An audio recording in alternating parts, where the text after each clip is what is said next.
Joining us now at the podium is Northwestern coach Joe McKeown. Coach McKeown is entering his 8th season at Northwestern and has 5 seniors on this year's roster coming off of a 2015 NCAA appearance. The Wildcats returned their top 5 scoring contributors from last season. Coach, if you want to start with an opening statement, and then we'll open the floor for questions. Okay. Just excited to get the year going. We had a great breakthrough year last year where I felt like, we won 13 Big Ten games. I think it's a school record in 23 games, and got in the top 20. And I think it's just helped elevate our program. And, the people we have returning have paid their dues in the Big Ten. They've gone through, a lot of the ups and downs, snowstorms. So we feel like we have some of the premier players in the league, in Nia Coffey and Maggie Lyon. And again, I want to practice players. They just want to play games right now. So we're kind of at that point. I don't know who's going to win, but yeah, really excited about our team. Had an opportunity, to spend some time with USA Basketball this summer in Korea, and it really helped me kind of look at our team a little different too, and just prepare as we change rules too and go to 4 quarters. And so we're going to try to use all those experiences. Last thing I will say, it's just a great time to be at Northwestern right now with what Chris Collins is doing, Jim Phillips, our AD, Pat Fitzgerald. So it's kind of rejuvenated everybody. So it's good to be a Wildcat. Thank you, Coach. We'll open the floor for questions now. Hi, Coach. Hi. How are you? Good to see you. You too. You just made a comment about your time with USA Basketball and how that made you look at your team differently. Can you expand upon that a little bit? And then a second part of that question would be, you've often talked in the past about your team, being the team that nobody wants to play because they were afraid that, you were going to knock them off. Well, I think you're not a secret anymore. So how do you approach that differently this year? Yeah, thanks, Sarah. I think the first part, in USA Basketball, you have 12 players that you have about a week to blend together and become a team and try to bond. And what I learned too, when you're USA, the rest of the world wants to beat you. So I thought, it kind of gave me that chip on our shoulder that I want our players to have. That, we're Northwestern, and we're still fighting for respect, even though we're not a secret anymore. And I just wanted them to have that attitude and that mentality that it's, that we still got a lot of work to do, and let's keep all the noise out. I think they're buying in. Coach, and with that being said, your team was voted 3rd by the coaches. So the respect is gaining, obviously, in that regard. But with that being said, with Nia Coffey and the leadership that she brings, are there any other leaders that have emerged so far early on this season in practices? When I took the job, we were voted 12th, and there was 11 teams in the league. And I'm like, that's where we were. And now it's just, you got to take some of these things with a grain of salt, Chrissy. So like I said, we're trying to keep grounded, but also want them to enjoy it too. And then from a leadership standpoint, with Nia, she's just one of those. She's really humble. She's the most humble, great player I think I've ever seen. And then Maggie Lyon is a special player for us and a captain and somebody that has had 25, 30 points in a Big Ten game. Probably doesn't get the recognition. Maybe the most underrated player in the Big Ten. And it's just so capable of putting the team on her back in certain parts of the game. Is a great shooter and just a tough, hard-nosed kid. So, I'm looking to her.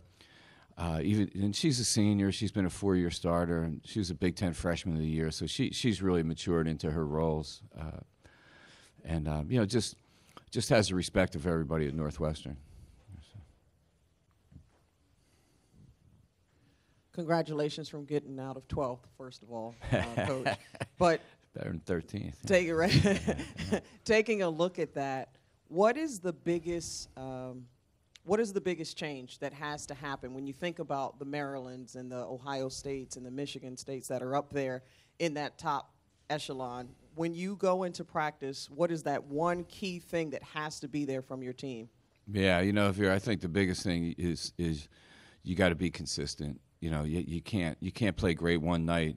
This league has become, obviously the 14 on their home courts really, really tough. So you got to play well on the road, and you just got to practice with some type of chip on your shoulder, because everybody can beat everybody from top to bottom, and that's played out over the last couple of years.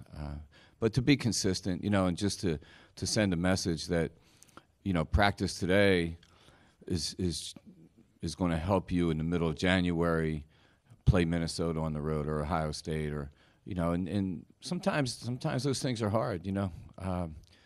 Players have their own, go through some ups and downs, and this group's good. But again, we keep preaching being consistent as much as we can, and being fearless, because when you're Northwestern and you have 8,000 students, and you're in a league where the average school probably has 50,000 students, 40,000.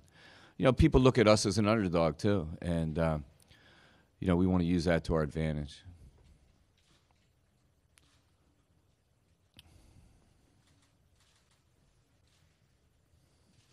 Coach, okay, you had the most wins last season in the past decade at Northwestern, and you have 4 returning starters. How does that affect your confidence level going into this season?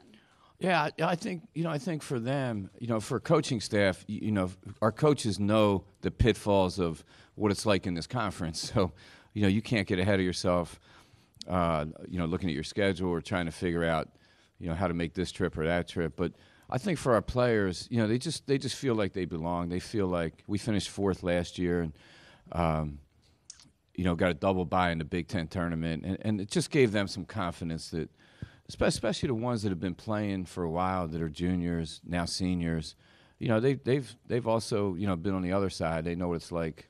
It's not much fun to be to be getting beat on the road too. So I think confidence-wise, and I think they're in a good place.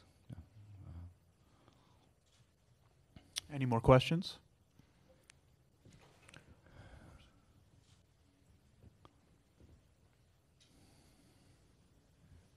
Hey, Joe.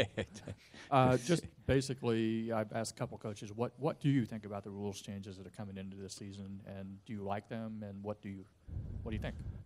Yeah, the 4 quarters, I was fortunate enough to play 7 or 8 games in the World University games, so it gave me, I got a little bit of a summer league head start, so to speak, and I think coaches will adjust. We have great coaches in our game, so I think you got to go through it. I think that the non-conference season will help everybody. We're trying to do some of the things in practice a little bit, but some of the bigger rules, advancing the ball at the end of the game. The 4 quarters thing, I think, will run itself out, and players will adjust because that's what they do. And the timeout, I think coaches will adjust. And so I think you got to go through it for a year, and then when we're sitting here next year, hopefully say, hey, that was a terrible idea, or that was or that was great. I couldn't tell you. It didn't. When I did it this summer, it was fine. You had to get used to your substitution patterns, and there was a couple quirky things to it that you had to make sure you understood. But I think, like I said, we have great coaches. I think they'll all adjust to it, and players want to play. I think players will play 5 quarters if you let them. Right now. Yeah. All right, Coach, thanks a lot. Appreciate it. Just want to thank everybody for coming out, and Hall of Famer Mel Greenberg there, who's done more for women's basketball than probably most people would ever know. But again, thanks for your support. Go Wildcats.